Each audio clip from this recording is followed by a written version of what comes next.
MTV info.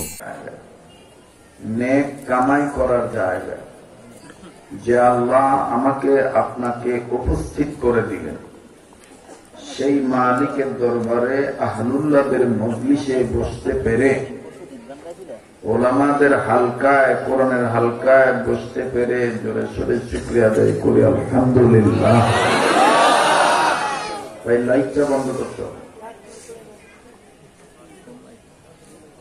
আপনারা অবশ্যই অবগত আছেন যে এই মাহফিল অন্যান্য মাহফিলের মতন গতানুগতিক মাহফিল নয়, এটা একটি দ্বীনি ইদারা কেন্দ্রিক মাহফিল, প্রতিষ্ঠান কেন্দ্রিক মাহফিল। দারুল আরকাম কওমি মাদ্রাসা,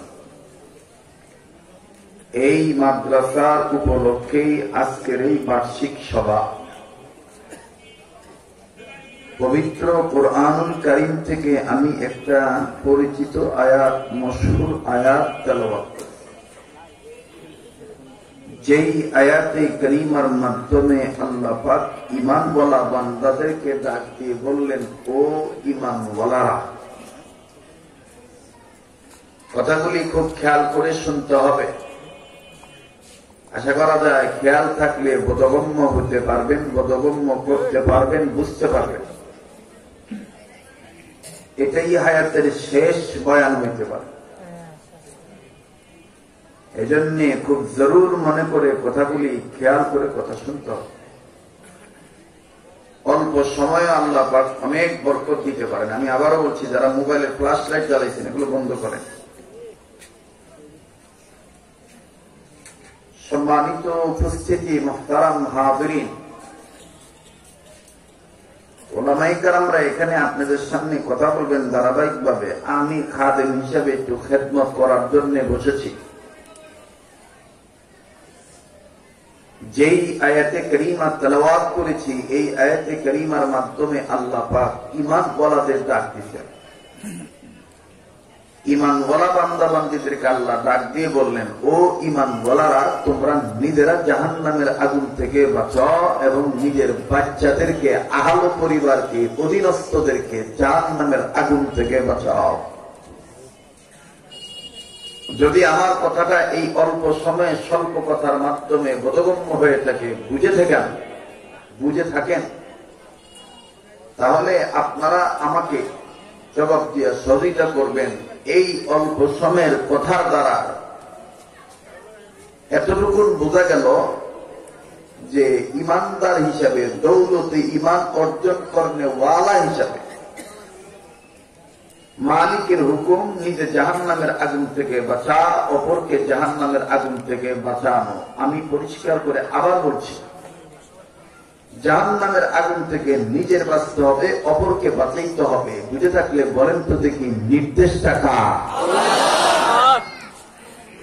আমি বারবার এই কথাটা জিজ্ঞাসা করব, এই জন্য বলবো, এই কথাটা যদি আপনি ধারণ করে রাখতে পারেন, যদি আপনি বোধগম্য করে রাখতে পারেন, যদি আপনার বোধগম্য হয়, তটস্থ, পাঠস্থ, মনস্থ, যোগস্থ, নিয়মিত আমলের জন্য যদি অভ্যস্ত হইতে পারেন, আশা করা যায় মৃত্যু পর্যন্ত মাদ্রাসা বিরোধীদের জবাব দেওয়া সহজ হয়ে যাবে। আমি আবারও বলছি, বলেন তো দেখি, ইমানদার বান্দাদের জাহান্নামের আগুন থেকে নিজের বাঁচতে হবে, অপরকে বাঁচাইতে হবে, নির্দেশ কার? এখনো সবাই জবাব দেন নাই। বলেন, নির্দেশ কার? শেখুল ইসলাম আল্লামা তকি উসমানী দামাত বারাকাতুল আলিয়া হযরত তার বাবার কথা নকল করে বলেন, মুফতি মুহাম্মদ শফি রহমাতুল্লাহ এর কথা নকল করে বলেন, এবং মুফতি মুহাম্মদ শফি রহমাতুল্লাহ আলাইহি হাকিমুল উম্মত মুজাদ্দিদুল মিল্লাত শাহ আশরাফ আলী থানভী রহমাতুল্লাহ এর কথা নকল করে বলেন যে ইমানদার বান্দার জাহান্নামের আগুন থেকে নিজের বাঁচতে হবে, অপরকে বাঁচাইতে হবে। এটা নির্দেশ আল্লাহর। মাধ্যম হইল মাদ্রাসা শিক্ষা ব্যবস্থা। বলেন তো দেখি, নির্দেশ কার? মাধ্যম মাধ্যম কি? মাদ্রাসা শিক্ষা ব্যবস্থা। শুধু মাদ্রাসা, মাদ্রাসা শিক্ষা ব্যবস্থা। মাদ্রাসা এক জিনিস আর মাদ্রাসা শিক্ষা ব্যবস্থা এক জিনিস। আমাদের দেশে এমনও মাদ্রাসা আছে লেখাপড়া ঠিকই করে, একই ক্লাসে নারী পুরুষ একই ক্লাসে অংশগ্রহণ করে, পাশাপাশি বসে। ক্লাস শেষ হওয়ার পরে মেয়ে যায় মেয়ের দিকে, ছেলে যায় ছেলের দিকে, আবার অনেক সময় মেয়ে ছেলে একদিকেই যায়। পেশাব ধরলে দাঁড়ায় পেশাব করে, কোনো মতন ক্লাসে ঢোকার আগে মাথার টুপি রাখে, এরপরে মাদ্রাসা থেকে বের হয়ে গেলে আর টুপি থাকে না। এটাও মাদ্রাসা। এই জন্যে মাদ্রাসা শুধু বললে হবে না, মাদ্রাসা শিক্ষা ব্যবস্থা। মাদ্রাসা শিক্ষা ব্যবস্থা আসলে ব্যাপক কথা। আমি এত কথা ওই অল্প সময় আপনাদেরকে বলতে পারবো না, কারণ আমি দাওয়াত রাখার সময় বলেছিলাম সর্বোচ্চ আমি 9টা পর্যন্ত বা 9:30 পর্যন্ত সময় দিতে পারবো। কিন্তু এইখানে আসার পরে অবস্থা বুঝে ব্যবস্থা নিতে বাধ্য হয়েছি যে এই অবস্থা এবং ব্যবস্থাটা যেন সকলেরই যেন দুরবস্থা না হয়, যেন সুঅবস্থাই থাকে এবং সুব্যবস্থাই থাকে। আল্লাহ আমাদেরকে কঠিন অবস্থা থেকে হেফাজত করেন, আল্লাহ আমাদেরকে সুব্যবস্থা কায়েম করে দেন। আমার ভাইরা,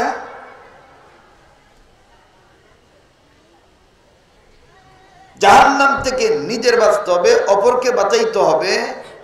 নির্দেশ আল্লাহ, মাধ্যম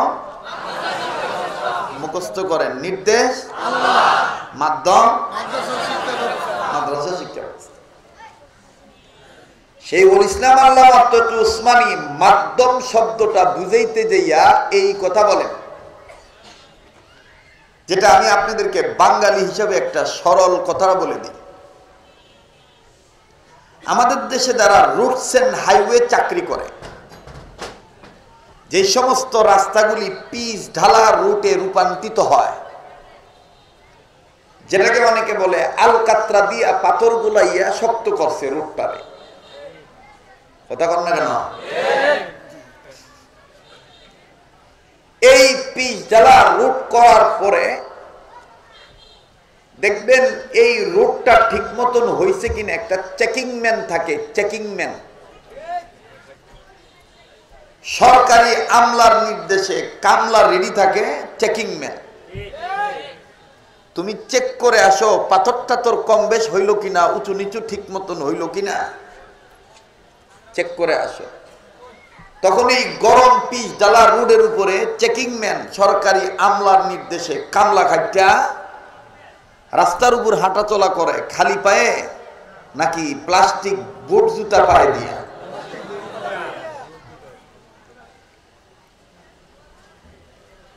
প্লাস্টিক বোর্ড জুতা পায়ে দিয়া এই পিচ ডালা রোডের গরম তাপ থেকে বাঁচার জন্য, সেপারেট হওয়ার জন্য, ডিস্টেন্সে থাকার জন্য, পরহেজ হওয়ার জন্য, তাপদাহ থেকে বাঁচার জন্য প্লাস্টিক বুট জুতা ব্যবহার করে।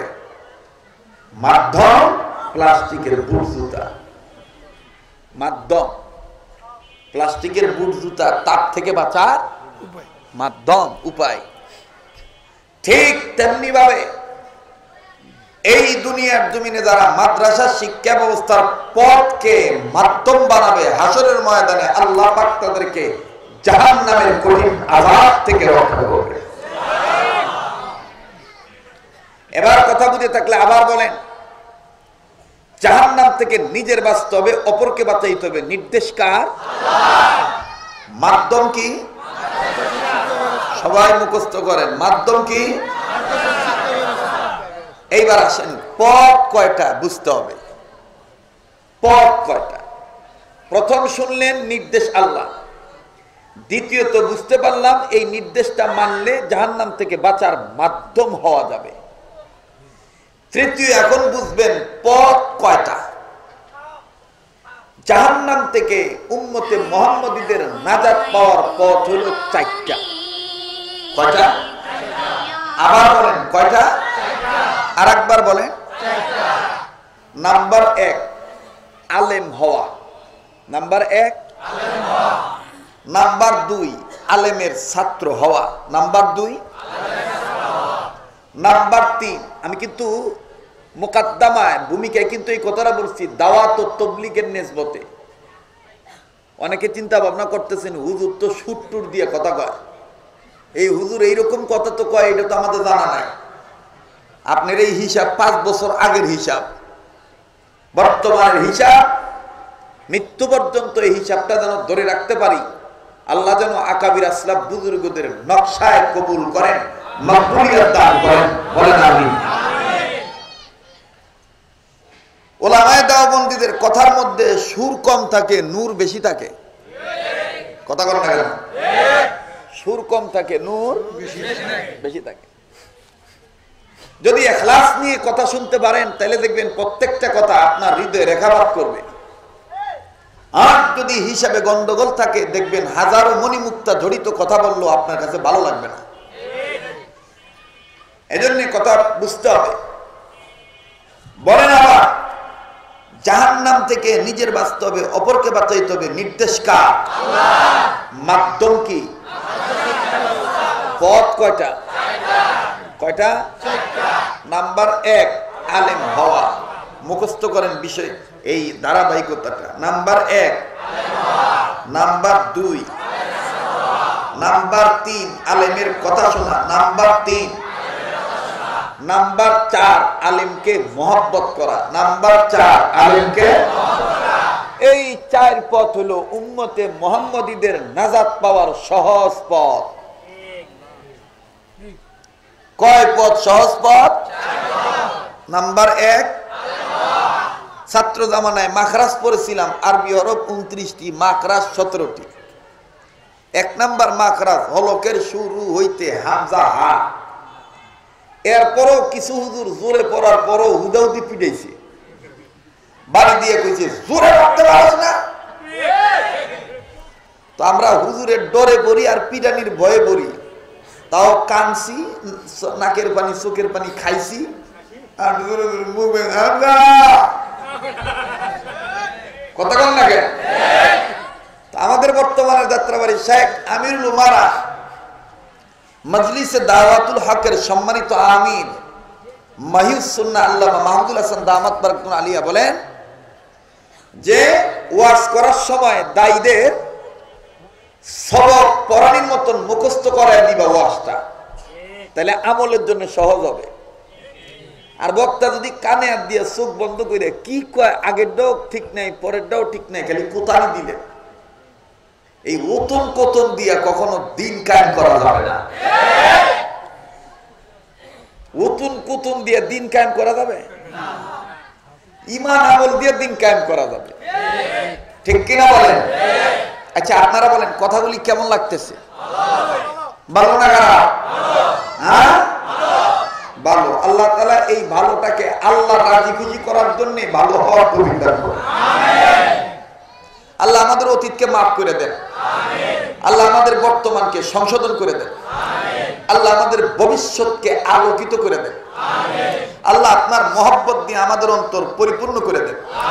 আল্লাহ সকল ওলি আল্লাহর মহব্বত দিয়ে আমাদের অন্তর পরিপূর্ণ করে দেন।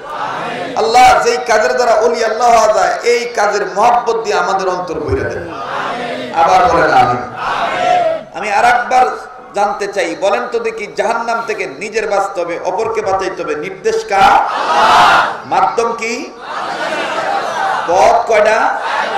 Number 1 number 2 number 3 number 4। এটা একটু মুখস্থ করবেন মাখরাজের মতন। হ্যাঁ আমি বলবো নাম্বার 1, আপনারা জোরে ধাক্কা দিয়ে কইবেন আলেম হওয়া। যখন এই আলেম হওয়া কইবেন তখন দেখবেন বাতিলেরা খাইব ধাওয়া। নাম্বার 1। এবার যখন বলবো নাম্বার 2, আপনারা স্পষ্ট করে একটু ধাক্কা দিয়ে করবেন আলেমের ছাত্র হওয়া। নাম্বার 2 আলেমের ছাত্র হওয়া।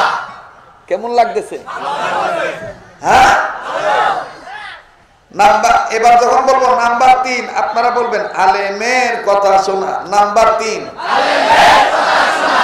নিজে বলবেন, ডান বাম লক্ষ্য করবেন কোন লোকটা বলে না, যেই লোকটা বলে না মনে করবেন এই লোকটাই জঙ্গিবাদ আখ্যায়িত করে মাদ্রাসা বন্ধ করার ষড়যন্ত্রে লিপ্ত।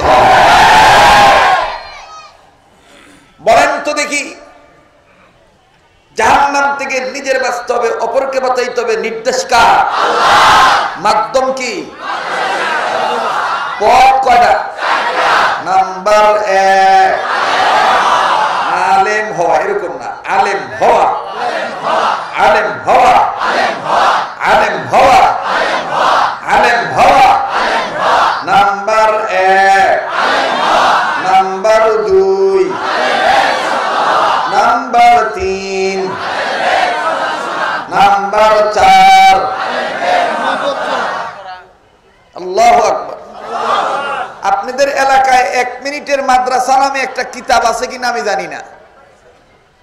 এই 1 মিনিট মাদ্রাসার কিতাবের মধ্যে অনেকে বলতে পারেন হুজুর 1 মিনিটেও মাদ্রাসা ছাত্র হওয়া যায়? 1 মিনিটেও হওয়া যায়। কিতাবটার নামই 1 মিনিটের মাদ্রাসা। কয় মিনিটের মাদ্রাসা? আমি যদি আপনাদের কোন মসজিদে এসে আসরের নামাজের পরে বলি, ভাই আপনারা দয়া করে বসবেন, আমি 1 মিনিটের মাধ্যমে আপনাদেরকে 1 মিনিটের মাদ্রাসার কিতাব থেকে সবক দিব, 1 মিনিট ব্যয় করবেন, কেউ না করব? আমাদের দেশে তো মসজিদ থেকে বাইরে জুতা খুঁজতে লাগে 10 মিনিট। জুতা খুঁজতে 10 মিনিট লাগে না? আর যদি একই কালার জুতা হয়, মাপে যদি একটু কম বেশ হয়, দেখবেন চাচা পুরা মসজিদ গরম করে দেয়। নামাজ পড়ে কি হলো, নামাজ পড়ে কি হলো? আর একজনের জুতা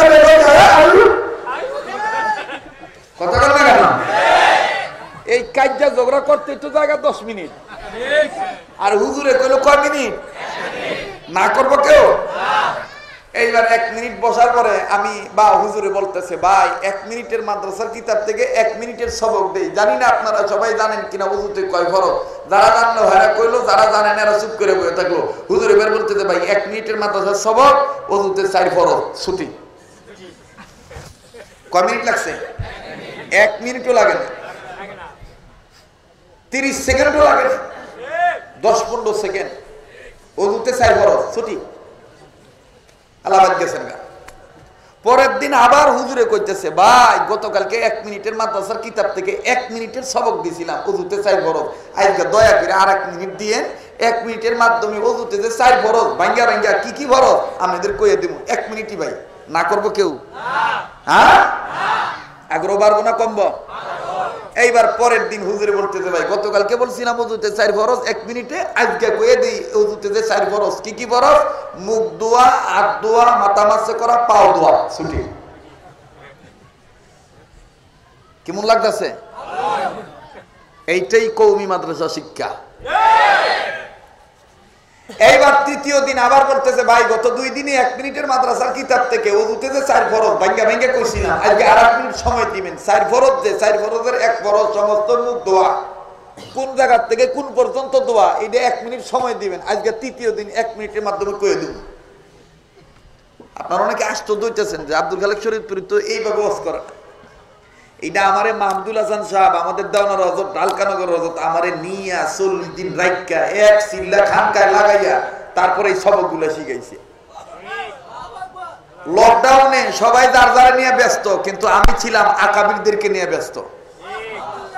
আমি দেখছি যে এইভাবে করোনা বাড়তাছে, মানুষ যেভাবে উঠতাছে আর মরতাছে, আমি মরলে ওলি আল্লাহর বুগলে গিয়ে মরিয়া একবারে খেতা কাটি লয়ে গেছিলাম গা। বউগুলা বান সাইডে দিয়ে হুজুরকে কইছি, হুজুর আমি চিল্লা লাগাবো খানকার। হুজুররা কই এটা আশ্চর্যজনক কথা, তুমি চিল্লা লাগাইবা? 1 চিল্লা সময় লাগাইছি। বরকত কি হইছে? বরকত এইটাই হইছে, এখন উম্মতের ফায়দা হইতেছে। এবার তৃতীয় দিন ওযুতে যে 4 ফরজের 1 ফরজ সমস্ত মুখ একবার ধোয়া ফরজ। 1 মিনিটেই বলে দিতেছে, ভাই 1 কানের লতি থেকে আর 1 কানের লতি পর্যন্ত, চুলের গোড়া থেকে মুখের থুতুর নিচ পর্যন্ত সমস্ত মুখ একবার ধোয়া ফরজ, ছুটি। এজন্য 1 মিনিটেও মাদ্রাসা ছাত্র হওয়া যায়। আল্লাহ আমাদের কবুল করেন, বলেন আমিন। তো নাজাত পাওয়ার পথ কয়টা? নাম্বার 1, একটু ছাড়তে পারবেন নি? পিছনে কষ্ট হইতেছে, একটু আসেন না। যদিও এটা উসুলের নিষেধ আছে, তারপরে এখন উপায় নাই, তো আসেন না। কোরআনের আয়াতের আমল করতেছি, তাফাসসাহু ফিল মাজালিসি ফাফসাহু ইয়াফসাহুল্লাহ। আসেন না, আসেন আসেন আসেন, সবাই একটু আগায় আসেন।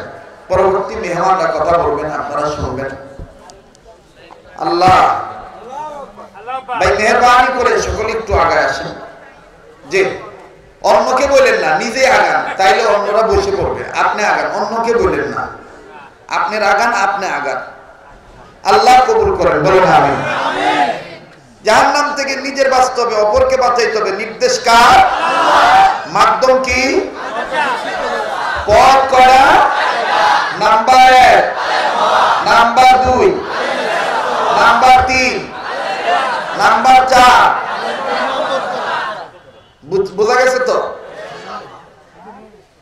আমার ভাইরা, আমার বন্ধুগণ, আলেমী ছাত্র হইল আল্লাহ মাফ কইরা দেন, আলেম ওলামার ছাত্র হইল, তলবে ইলমের বাবা হইল, আল্লাহ মাফ কইরা দেন। এ বন্ধু, কোন দিকে খেয়াল নাই, কোন দিকে নজর নাই। দেখেন তো দেখি, এক ফোঁটা চোখের পানি ফালাইতে পারেন কিনা। এ বন্ধু দেখেন, কান্নাকাটি করা যায় কিনা। কেন কেন আপনি আল্লাহওয়ালা হবেন না? কেন আপনি নবীওয়ালা হবেন না? কেন আপনি জাহান্নামের আগুনের ভয়ে কান্নাকাটি করবেন না? বাবাজি, আমার আল্লাহ ডাক দিয়ে বললেন, ও ইমানদার বান্দা বান্দিরা, তোমরা নিজেরা জাহান্নামের আগুন থেকে বাঁচো। নিজের অধীনে যারা আছে তাদেরকেও জাহান্নামের আগুন থেকে বাঁচাও। এ বন্ধু, এ বাবাজি, ও পর্দার আড়ালের মা বোনেরা, ও ইয়াং জেনারেশন যুবক বন্ধুরা, ও বাড়িওয়ালা গাড়িওয়ালা ধনী গরিবেরা, ও খেটে খাওয়া মেহনতি শ্রমিক বাবারা, যে যেখানে আছো ওখানে বসেই কথাগুলি শোনো। আমি আবারও বলছি, হায়াতের শেষ বয়ান মনে করে বয়ান করছি। আজকে তোমার আমার সামনে জাহান্নামের কথা বললে চোখে পানি আসে না।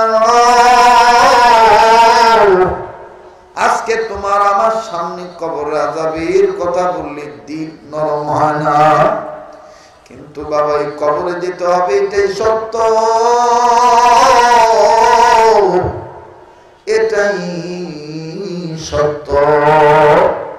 মুসলমান বন্ধুরা রে আমার, ইমামে ফখরুদ্দিন রাজি রহমাতুল্লাহ আলাইহি তাফসীরে কাবীরের মধ্যে বলেন, আল্লাহর পয়গম্বর মুসা কালিমুল্লাহ নবী নিজের কাজে নিজে যাচ্ছিলেন, রাস্তার ধারে কবর দেখছেন। কবরের ভিতরে এমন আযাব হয়, কবরওয়ালা চিল্লে চিল্লে কান্দে। অবাদান, কবরের মধ্যে সাপ কবরবাসীকে কামড়ায়, কবরের মধ্যে কবরওয়ালারে কেমন জানি আগুনে জ্বালায়। পয়গম্বর মুসা কালিমুল্লাহ স্পষ্ট বুঝতে পারলেন কবরবাসী ভালো নাই। এই কবরওয়ালা চিল্লে চিল্লে কাঁদতেছে। পয়গম্বর মুসা কালিমুল্লাহ কাউকে কিছু বলেন নাই, কাউরে কোনো কিছু বলেন নাই, নিজের কাজে নিজে চলে গেলেন। এ বন্ধু, এ বাবাজি, পয়গম্বর মুসা যখন নিজের কাজে নিজে চলে গেলেন, কর্ম শেষ করার পর আবার যখন এই কবরের কাছে দিয়ে আসতেছিলেন, বন্ধু, আল্লাহর পয়গম্বর মুসা কালিমুল্লাহ এই কবরের কাছে আসার পরে আশ্চর্য অবস্থা, আশ্চর্যজনক ঘটনা। একটু আগে যে কবরে আযাব দেখছিল, এখন আর ওই কবরে কোনো আযাব নাই, কোনো আযাব নাই। কবরটা কেমন জানি জান্নাতের বাগান হয়ে গেছে। এ বন্ধু, পয়গম্বর মুসা কালিমুল্লাহ ডাক দিয়ে বললেন, আল্লাহ। একটু বলেন না মায়া করি, আল্লাহ। ভাই কয়েল আছে নাকি স্টেজে? সরান এগুলো। মুসলমান বন্ধুরা আমার খুব খেয়াল করে কথাগুলো শোনা চাই। পয়গম্বর মুসা কালিমুল্লাহ ডাক দিলেন আল্লাহ। আমি আজকে তাদেরকে আল্লাহ বলে ডাক দিতে বলবো যারা মনে করেন হুজুর আমার জীবনে গুনাহ আছে, আমার জীবনে অপরাধ আছে, আমার জীবনে অন্যায় আছে, হুজুর এই মজলিসে বসিয়া আল্লাহ বললে তো আল্লাহ খুশি হবে। আল্লাহ যদি খুশি হয়ে যায় আল্লাহ মাফ করিয়া দিবে। বাবা এই জন্য মায়া লাগে মহব্বত করে বলেন না আল্লাহ। আর একবার আওয়াজ দিয়ে বলেন না আল্লাহ। এতগুলো মানুষের ডাকের মধ্যে কেন আমার বন্ধুগণ প্রেমের আওয়াজ নাই? একটু মহব্বত করে আওয়াজ দিয়ে বড় ভালোবাসা নিয়ে বলেন না আল্লাহ। এই কাশীপুরের যুবকেরা কেন আল্লাহকে ডাক দিবি না? কেন আল্লাহকে বলবি না? এ বন্ধু আমার আল্লাহ বলেন আমার নাম রহমান, আমি তো তোরে বানাইছি। খলাকাল ইনসান, আমি তো তোরে বানাইছি। খলাকাল ইনসান, আমি তোরে কত সুন্দর করে বানাইছি। লাকাদ খলাকনাল ইনসানা ফি আহসানি তাকওয়িম, আমি তোরে কত সুন্দর করে বানাইছি। তুই তো কোনো উল্লেখযোগ্য বস্তুই ছিলি না। হাল আতা আলাল ইনসানি হাইনুম মিনাদ দাহরি লাম ইয়াকুন শাইআম মাযকুরা, তুই তো কোনো উল্লেখযোগ্য বস্তুই ছিলি না। এ গোলাম আমি তো তোরে বানাই না। এরে ইনসান তুই আমারে তুই কই যাস? আল্লাহ বলেন ইয়া আইয়ুহাল ইনসানু মা গাররাকা বিরাব্বিকাল কারীম। এ বুড়া তুই আমারে তুই কই যাস? এ যুবক তুই আমারে তুই কই যাস? বাজার একটু নিজের নিয়ে নিজে চিন্তা করেন।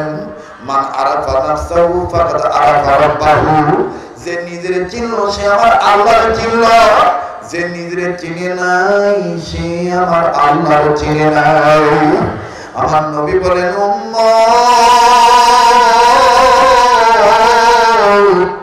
মরার আগে মরিয়া যাও। সাহাবায়ে কেরাম প্রশ্ন করছেন ইয়া রাসূলুল্লাহ মরার আগে কেমনে মরবা? নবী বলেছেন মরার আগে চক্ষুটা বন্ধ করিয়া কবর সামনে নিয়ে চিন্তা করবা। এই তো বুঝি আমি মরিয়া গেলাম, আমার গাড়ি আমার বাড়ি আমার সুন্দর নারী আমার বউ আমার ছেলে মেয়ে কই থাকবে? কে যাবে আমার কবরে? কি হবে আমার উপায়? একটা ডাক দেন না, বলেন না আল্লাহ, বলেন না আল্লাহ। এই যুবক তুমি কোন আল্লাহকে ভুলে গেছো? আল্লাহ বলেন ইয়া আইয়ুহাল ইনসানু মা গাররাকা বিরাব্বিকাল কারীম। এই বুড়া তুই আমার তুই কই যাস? এই যুবক তুই আমার তুই কোন দিকে যাস? আমার তুই খুঁজে পাস না? আমি আল্লাহ তোরে বলতেছি ফাকির ইল্লাল্লাহ, আয় আমার দিকে ফিরে আয়, আয় আমার দিকে ফিরে আয়। আমি আল্লাহ তোকে বলতেছি তুই যদি আমার দিকে ফিরে আসস ওয়াসাইউ ইলা মাগফিরাতিন মির রাব্বিকুম, দৌড়া আমি রবের গুনাহ মাফের দিকে দৌড়া, আমি তোরে মাফ করে দেব।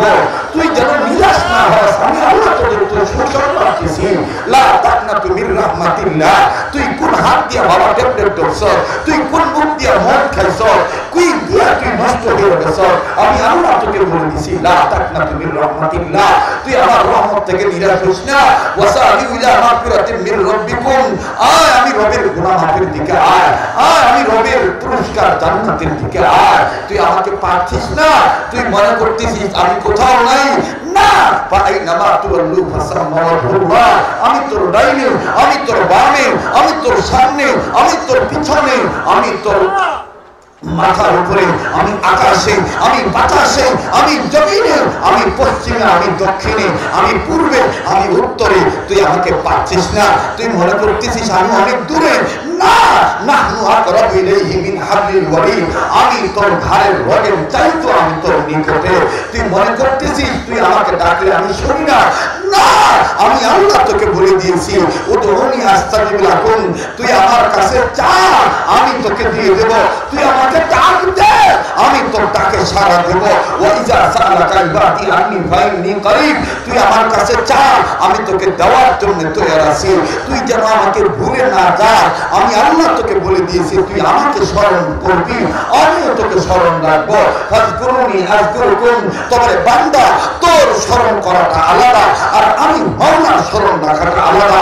তুই আমাকে স্মরণ করবি। তাফসীর বাইজারির মধ্যে মুফাসসির বলেন বান্দা আল্লাহকে স্মরণ রাখবে, ফাজকুরুনি ফি ইবাদি, আর আল্লাহ বান্দাকে স্মরণ রাখবে। ওয়াজকুরুনা সাওয়াবি, বান্দা আল্লাহকে স্মরণ রাখবে আল্লাহর জিকির করার মাধ্যমে, আর আল্লাহ বান্দাকে স্মরণ রাখবে নেক প্রতিদান দেওয়ার মাধ্যমে, গুনাহ মাফ করে দেওয়ার মাধ্যমে। কাছে আয়না ফাতির ইলাল্লাহ, এক যুবক চিৎকার দিয়ে একটা হাদিস না বলস আল্লাহ।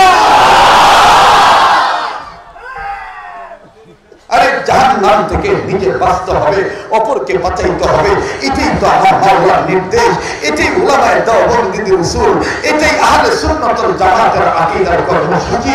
আরে বন্ধু, কাদেরকে তুমি জঙ্গি বলে গালি দাও? আরে কোন মামুনুল হককে তুমি গালি দাও? কোন ফাইজুল করিমকে তুমি গালি দাও? আরে কোন আল্লাহ ওয়ালাদের তুমি গালি দাও? এই মাদ্রাসার ছাত্ররা কোশ্চেন কালো জঙ্গির সাথে জড়িত হয়, এই মাদ্রাসা ওয়ালারা আছে বিদায় আল্লাহ দুনিয়া টিকিয়ে রাখছে। যখন আলেম থাকবে না তখন আর আলম থাকবে না, তখন আর আলম থাকবে না।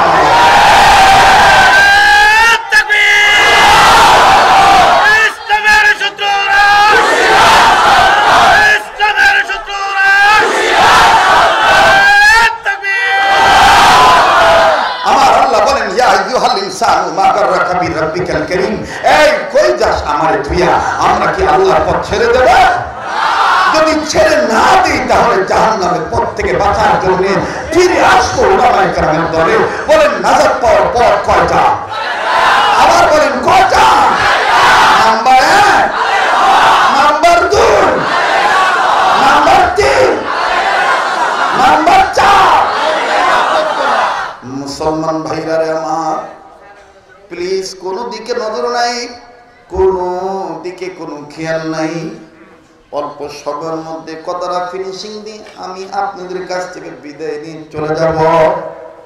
জীবনে আর কোনোদিন আসি বা না আসি, এটাই আমার হায়াতের শেষ বয়ান হয়ে যেতে পারে। এ বন্ধু, এ বাবাজি, হযরত মুসা কালিমুল্লাহ আমার আল্লাহকে ডাক দিয়ে বললেন, আল্লাহ একটু আগে যে কবরে আযাব দেখলাম, এখন আর এই কবরে আযাব নাই, তোমার কাছে আমি জানতে চাই। আমার মাওলা ডাক দিয়ে বললেন, মুসা রে, এই কবরে যেই বান্দা ছিল, এই বান্দা অনেক গুনাহ করে কবরে এসে, কিন্তু বান্দাটার একটা বাচ্চা দুনিয়াতে ছিল। এই বান্দাটা একটা সন্তান দুনিয়াতে রেখে আসছে। এই সন্তানটা দুনিয়াতে রেখে আসার পর এই সন্তানটা এতদিন কথা বলা শিখে নাই, ইদানিং এই সন্তানটা কথা বলা শিখছে। যখনই কথা বলা শিখছে, এই সন্তানের মা তার নিয়ে মাদ্রাসায় ভর্তি করে দিছে। আর যখন মাদ্রাসায় ভর্তি করে দিছে, মাদ্রাসায় ভর্তি হওয়ার পর এই বাচ্চাটার হুজুর সর্বপ্রথম সবক পড়াইছেন, বিসমিল্লাহির রহমানির রহিম। ওগো মুসা, তুমি বলো যে বাচ্চাটার কোনো গুনাহ নাই। এই মাসুম বাচ্চা যদি বলে আমি দয়াল আল্লাহ, এই মাসুম বাচ্চা যদি বলে আমি রহমান, এই মাসুম বাচ্চা যদি বলে আমি রহিম, বলো মুসা আমি কি পারি এই বাচ্চার বাবার কবরে আযাব দিতে? না মুসা না, এই বাচ্চাটা যখন বলছে আমি আল্লাহ রহমান, আমি আল্লাহ রহিম, আমি মাওলান, তার বাবার কবরে আযাব মাফ করে দিয়েছি। ইমামে ফখরুদ্দিন রাজি রহমাতুল্লাহ আলাইহি তাফসীরে কাবীরের মধ্যে বলেন, আলেমের ছাত্র হইল আমার আল্লাহ মাফ করে দেন। বাবাজি লম্বা করার কোনো সুযোগ নাই। কোন মাদ্রাসার বিপক্ষে আপনি যাবেন? এই দারুল আরকাম মাদ্রাসায় তো বাজানরে কোরআন শরীফ প্রতিদিন নাড়াচাড়া করা হয়। কোরআন শরীফ নাড়াচাড়া করলো তো আমার মাওলা মাফ করে দিবে। লম্বা আমি করব না বন্ধু, 5 মিনিটের মধ্যে কথাটা শেষ করে দেই। প্লিজ একটু এদিক সেদিক নজর দিবেন না, একটু এদিক সেদিক খেয়াল করবেন না। আমার জানা নাই কার জানি মা নাই, কার জানি বাবা নাই। মা বাপ কবর থেকে ডেকে ডেকে বলতেছে, ও আমার সন্তানেরা মাহফিলে গেলা আমার জন্য কান্নাকাটি করে দোয়া করল না।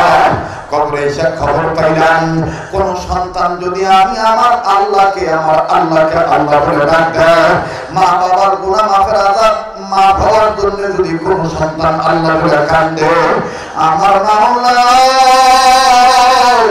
সন্তানদের কান্দার বিনিময়ে মা বাবাকে মাফ করে দিবে। চিৎকার দিয়ে বলেন সুবহানাল্লাহ। এ বন্ধু, কেমনে রে মারে ভুলে গেলি, কেমনে রে বাবারে ভুলে গেলি? একটু কি মার নামে চোখের পানি আসে না? একটু কি মার নামে দিনটা নরম হয় না? যার মা নাই তার মতন বড় দুঃখের কেউ নাই। বাবাজি এই দুনিয়াতে কত ঘটনা তো প্রত্যক্ষদর্শী হয়ে দেখছি। যাদের মা বেঁচে নেই তারা ওদের মা কত বড় সম্পদ। বাজানরে আমি তো আমার ক্ষুদ্র জীবনে বাস্তবে কত কথা কত জায়গায় বলি। এই দুনিয়াতে একটা ঘটনা দেখিয়া নিজে ঠিক রাখতে পারি নাই। ওই দিন বুঝেছিলাম মা কত বড় নিয়ামত। কোন এক সফর করার জন্য দক্ষিণাঞ্চলে বরিশালে যাব। বরিশালে যাইতে গেলে পদ্মা নদী পাড়ি দিয়ে ফেরিতে যানবাহন উঠাইতে হয়। ফেরির মধ্যে যখন আমার গাড়িটা তুললাম, আমার গাড়ির পিছনেই তো অ্যাম্বুলেন্স উঠল। তবে অ্যাম্বুলেন্সটা শুধু রোগীর অ্যাম্বুলেন্স নয়, অ্যাম্বুলেন্সটার গায়ে লাল পতাকা দেখে বুঝতে পারলাম এটার ভিতর লাশ আছে। বাবাজি প্রত্যেকটা গাড়ি যখন আপন আপন গতি থামায় স্টার্ট বন্ধ করলেন ফেরির উপরে। হঠাৎ করে বাজারে আমরা আমাদের গ্লাস খুলে দেওয়ার পরে কানের মধ্যে আওয়াজ পাই, অ্যাম্বুলেন্সের ভিতর থেকে কচি কণ্ঠে একটা বাচ্চা চিৎকার মেরে বলে, আমি আম্মুর কাছে যাব, দুধু খাবো, আমি আম্মুর কাছে যাব, দুধু খাবো। আবার একজন চিৎকার দিয়ে বলে, তোমার আম্মু নাই, তোমার আম্মু মারা গেছে। এই লোকটা তখন চিৎকার দিয়ে কান্দার, এই বাচ্চাটা কান্দার ডাক দিয়ে বলে, তুই মিথ্যা কথা বলছিস, তুই আমার মায়ের কাঠের বাক্স হয়ে যাচ্ছ, আমার মায়ের তুই কাঠের বাক্সে বইয়া যাচ্ছ, দে আমার মায়ের বাড়ি করে দে, আমি আমার মার কাছে যাবো, দুধু খাবো। বাজানরে কথাটা শোনার পরে নিজে ঠিক রাখতে পারলাম না। দ্রুত গতিতে গাড়ি থেকে নামলাম। দৃশ্যটা দেখিয়া নিজের চোখের পানি ছাড়িয়ে বললাম, আল্লাহ তুমি রহমান, তুমি রহিম। বাজানরে লোকটা কত সুন্দর করে নিজের বাচ্চাটাকে নিয়ে যখন নামলো গাড়ি থেকে, এই একেবারে কপাল থেকে শুরু করে গলা পর্যন্ত হাতের অনেকটা জায়গায় খালি কামড়ের দাগার কামড়ের দাগ। বাচ্চাটার এই অবস্থা দেখার পরে লোকটাকে জিজ্ঞাসা করে বললাম, আপনার বিবি কি হয়ে মারা গেছে? লোকটা কান্দার ডাক দিয়ে, এই দেখেন আমার নাকের ভিতরে ভালো নাই, আবার নাকের ভিতরে আমার এই বাচ্চাটা আঙ্গুল ঢুকা দিয়া সারা দিয়া ঘরে বলে, হুজুর এই দেখেন কামড়ে আমার কিছু রাখে না, তবে আমি আপনার কাছে একটা অনুরোধ করবো, দোয়া করেন হুজুর, আল্লাহ যেন কোনদিন কোন সন্তানের মায়ের আগে নামিয়ে যায়, আল্লাহ যেন কোন বাবার কোলে সন্তান থইয়া মায়ের জন্য। আমি বলি ভাইজান আমার কাছে একটু বলেন, আমি এরপর হাসিল করার জন্য একটু শিকার জন্য বলতেছি, বলেন তো দেখি কি ঘটনা। ডাক দিয়ে বলে, হুজুর আমার এই বাচ্চা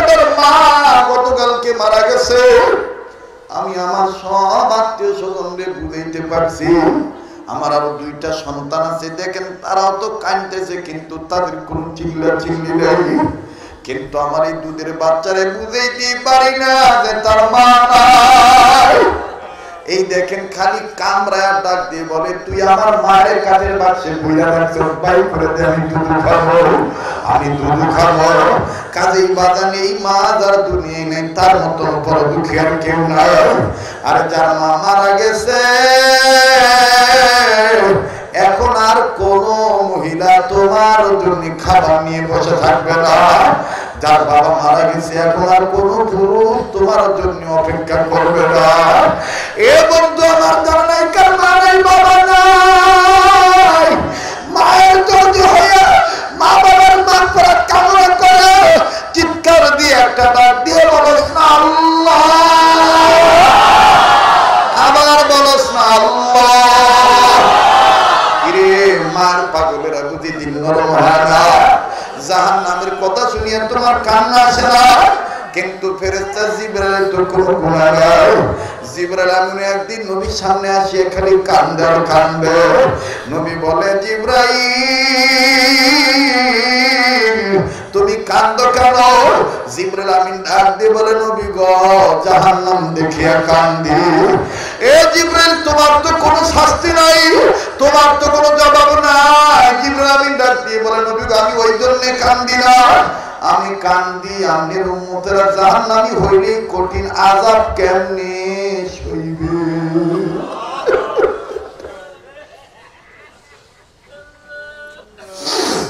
যুবক খুব খেয়াল করে কথাগুলি শোনো।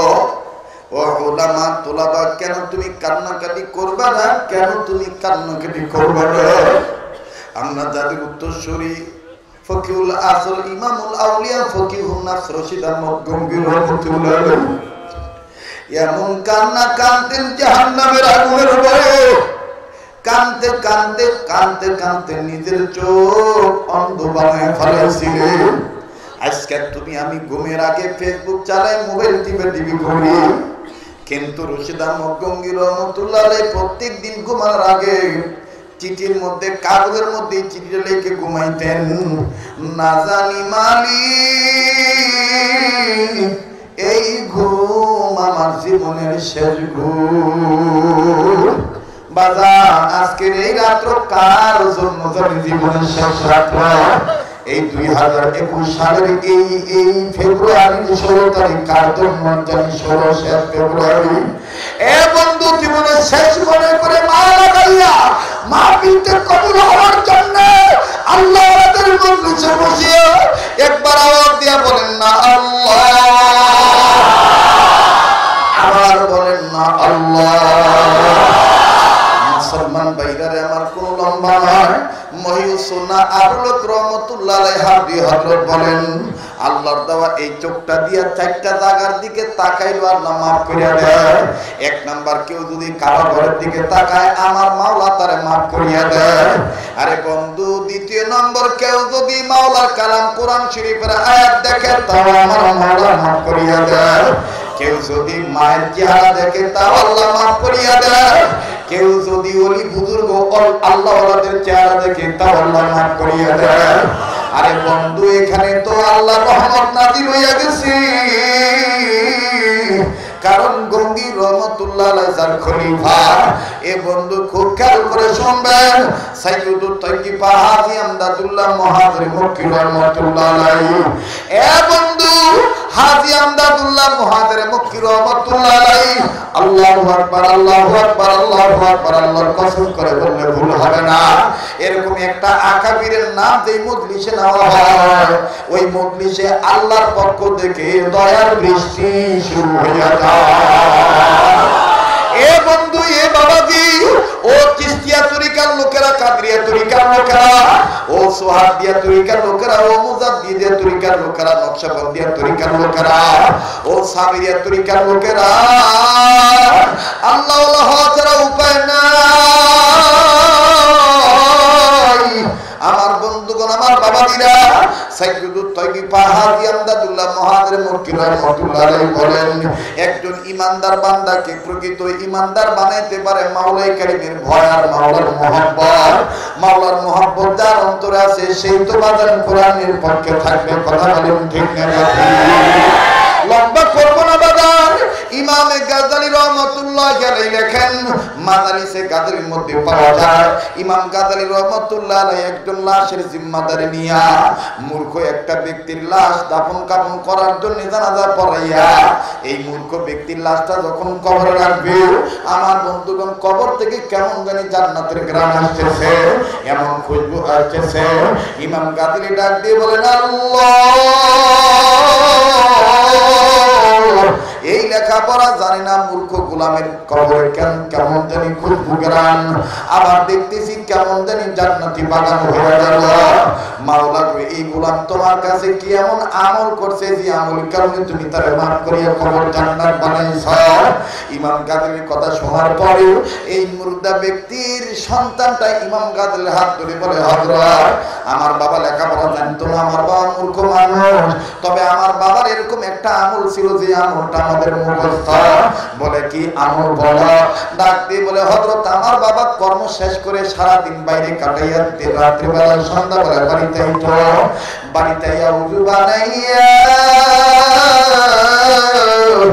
আমার বাবা নামাজ আদায় করিয়া আমাদের ঘরে একটা কোরআন শরীফ ছিল, মোটা কিতাব, এই মোটা কিতাব কোরআন শরীফটা নামাইয়া আমগো বাবায় আঙ্গুল নাড়া নাড়া বলতো, মাওলা তুমিও জানো আমিও জানি আমি মূর্খ, কোরআন পড়ার যোগ্যতা আমার নাই, তবে আল্লাহ এটা আমি বিশ্বাস করি কোরআন তোমার কালাম আর আমি তোমার গোলাম। ওই ইমাম গাজ্জালী আমার বাবা এইভাবে আঙ্গুল নাড়া নাড়া কান্নাকাটি করতো, চোখের পানি দিয়ে কোরআনের পৃষ্ঠাগুলি ভিজে যাইত। ইমাম গাজ্জালী বলে, বাবা, ওই কোরআন শরীফ কি তোমাদের বাড়িতে আছে এখনো? বলে, হ্যাঁ, ওই কোরআন শরীফ আমাদের বাড়িতে আছে। বলে, নিয়ে আসো। এবার কোরআনের কপিটা যখন ইমাম গাজ্জালী হাতে নিলেন, হাতে নিয়ে নজর করে দেখতেছেন প্রত্যেকটা লাইনে লাইনে ওই আদম সন্তান আওয়াম লোকের আঙ্গুলের দাগ লেখা দেখা যায়, আঙ্গুলের দাগ লেগে আছে। বাবাজি, হাসরের ময়দানে আমি আপনি তো জান্নাত পাইতেও পারি, নাও পাইতে পারি, কারণ এমন আমল করছি যে আমলের দ্বারা জান্নাত নাও পাইতে পারি। আল্লাহ যদি মাফ না করে জান্নাত পাওয়া যাবে না। আর মাফ পাওয়ার মাধ্যমে হলো মাদ্রাসা শিক্ষা ব্যবস্থাকে পক্ষে থাকার কথা বলেন ঠিক না? কাজী বাজার আর লম্বা নয়। এ বন্ধু, ছোট্ট আকারে কথা বলতে চাই, ছোট্ট আকারে বলতে চাই, আপনারা তো এখানে কোটিপতি লাখপতি এখানে আছেন, হাজার হাজার টাকার মালিক আছেন। বন্ধু, আমি কোনদিন এই দারুল আরকাম মাদ্রাসায় আসি নাই। আমি আল্লাহর গোলাম হইয়া, আপনাদের মহব্বতের ভাই হইয়া মাদ্রাসা ছাত্র শিক্ষকদেরকে বলবো, কেউ উঠাউঠি করবেন না। আমি ছোট্ট একটা আবদার করব, যে কোরআন, যে 30 পারা কোরআন শরীফের মধ্যে আল্লাহ বলেন, ঈমান ওয়ালারা, তোমরা নিজেরা জাহান্নামের আগুন থেকে বাঁচো, নিজের অধীনে যারা আছে তাদেরকে জাহান্নামের আগুন থেকে বাঁচাও। এই কোরআন শরীফের এতিম করিয়া, এই কোরআন শরীফের মহব্বত করিয়া আমি মাত্র 30টা ব্যক্তির কাছে 30,000 টাকা নগদ, এক পারা কোরআন শরীফকে মহব্বত করে 1,000 টাকা নগদ আমার হাতে দিবে। বাবাজি, এখানে তেমন লোক আছেন 50,000, 1 লাখ, 2 লাখ, 5 লাখ। আপনারা তো এই মাদ্রাসায় ইতিপূর্বে দিয়েছেন, এরকম কোন ব্যক্তি যদি থাকেন লেখাইয়া দিবেন, লেখাই দিবেন, ইনশাআল্লাহ সমস্যা নাই। তবে এই ভরপুর মজলিসের মধ্য থেকে 30টা লোকের কাছে 30,000 টাকা চাই। একটা পারা কোরআন শরীফকে মহব্বত করি, 1,000 টাকা আমার হাতে দিবেন। এমন কোন মায়ের সন্তান আছেন বন্ধু, আমার হাতটা দিবেন, আসেন বন্ধু, এই হাতের মধ্যে 1,000 টাকা এক পারা কোরআন শরীফকে মহব্বত করে দিবেন। মাশাআল্লাহ, মালিক তোমার একজন গোলাম নগদ 1,000 টাকা। আল্লাহ আপনি কবুল করেন, জোরে বলেন আমিন। রব্বুল আমিন আপনি কবুল করেন। মাশাআল্লাহ, 2 নম্বর একজন 1,000 টাকা। আল্লাহ আপনি কবুল করেন। ইয়া